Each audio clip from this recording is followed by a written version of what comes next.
Well, hello, my name is Christopher Scott, and I am a small groups pastor of a local church. And in this video, I'm going to talk to you about reminding the new people to your group that they can join at any time, right? So at our church, sometimes we have some struggles where we'll promote the groups at church and try to get people to sign up for small groups and to go to small groups.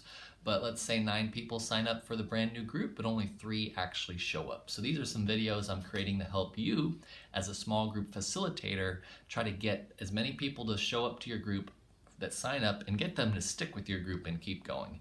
And one of the great ways to do that is reminding people that they can join your group at any time in your study, right? So remind people that they can join at any time in your study. Seems a little weird to do a video on that, but not all churches have that philosophy. For example, North Point Community Church in Atlanta, Georgia is well known for their small groups philosophy and do a lot of a good small groups ministry, except they have, closed groups, right? Where they get people to sign up for a small group, and then they say, okay, if you're going to join this group, you're going to make an 18-month commitment, okay? A year and a half, right? And that's a pretty big commitment, and there's a lot of advantages to that, but that's not the philosophy our church wants to do, where we kind of make people, okay, if you're going to join this group, you're going to join it for 18 months and you're not going to leave, right? And during those 18 months, no one new can join the group is the other side of it. So once those 6 people lock into a group, it's those 6 people for 18 months, no one new can join the group, okay?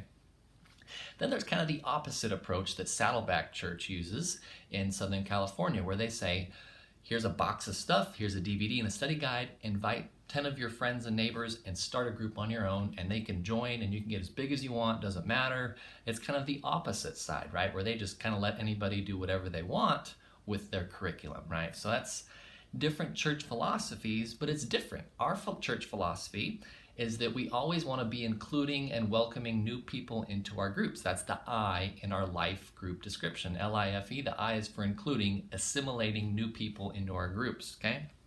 And part of including people is we like to have an empty chair at each group, right? You just have an empty chair and you pray for an unsaved person or a person that needs to join a group. And we want to be a welcoming and accepting church, and we want our small groups to also be a welcoming and accepting place for people. In our church, we often promote small groups. Usually during the month of January, we'll promote them. We'll promote them on Easter Day, and then we'll promote them during August, right? And try to get people plugged in. But people can join groups at any time throughout the year. June, July, August, September, October, doesn't really matter. They can join groups then. But if they come late, they can still get a study guide, right? And that's totally okay. So we want people to join groups at any time, and that's part of our church philosophy. That's why we do what we do. We want people to get in groups. But why would we let people join groups at any time? Is that a biblical idea? What's that about? And if you think about it, it is a biblical idea, right? When you become a Christian, it's not like there's a set window of time where you can become a Christian. Between 10 years old and 12 years old, you can become a Christian. Or once you turn 40, you can turn a Christian. Or you can only be a Christian, it doesn't really make sense, right? When it comes to our salvation and the church, we can become a Christian at any point in our life and at any point during the year. So why can't people join groups at any point? Kind of makes sense, right? So here's some examples of those. In the book of Ruth, right? Ruth was a widowed Moabite that became part of the Israelite community and became a believer in Yahweh. In the book of Jonah, right, when the storm's going on and they cast lots and they figure out Jonah is the one that's causing the storms, the Gentile sailors all become believers, it says, right? They become Christians, right? That's Jonah chapter 1, verses 5, 6, 9, 14, and 16, if you want to read that on your own, right? They become converts of believing in Yahweh right there in the middle of a crazy storm, right?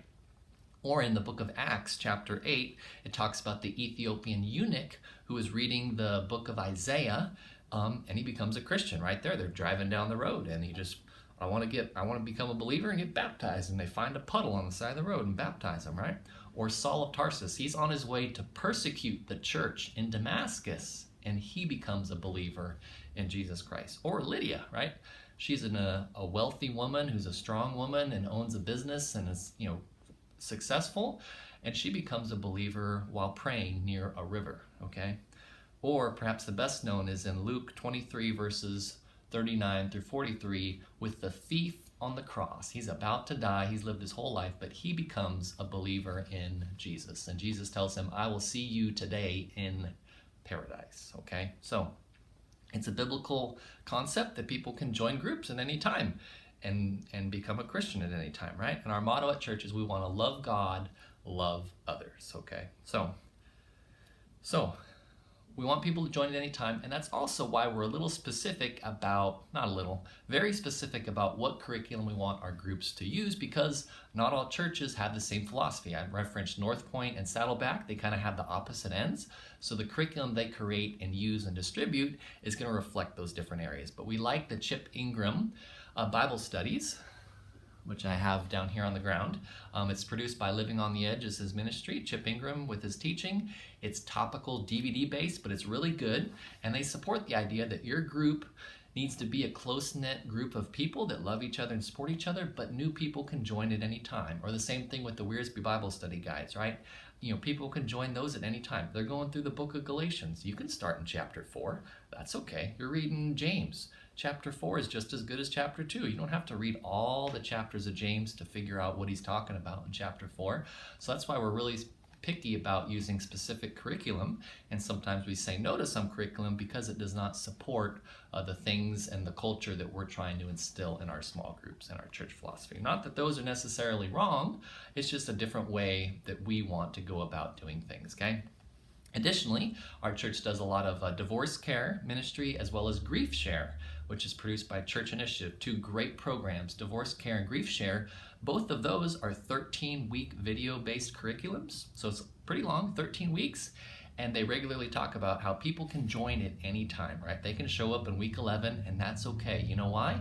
Because the group's going to start over again in a few months, and they're just going to start back with session 1, so people come back, and that is okay. So that's why we're picky with the curriculum we choose and what we use. So you as a small group facilitator, how do you go about this? What do you do with it? How do you remind people they can join at any time? So some people have been part of churches that have those other philosophies. So what you want to do is you want to just simply tell people, hey, you can join us at any time. Oh, you want to be in a small group, but you're really busy for the next 3 weeks?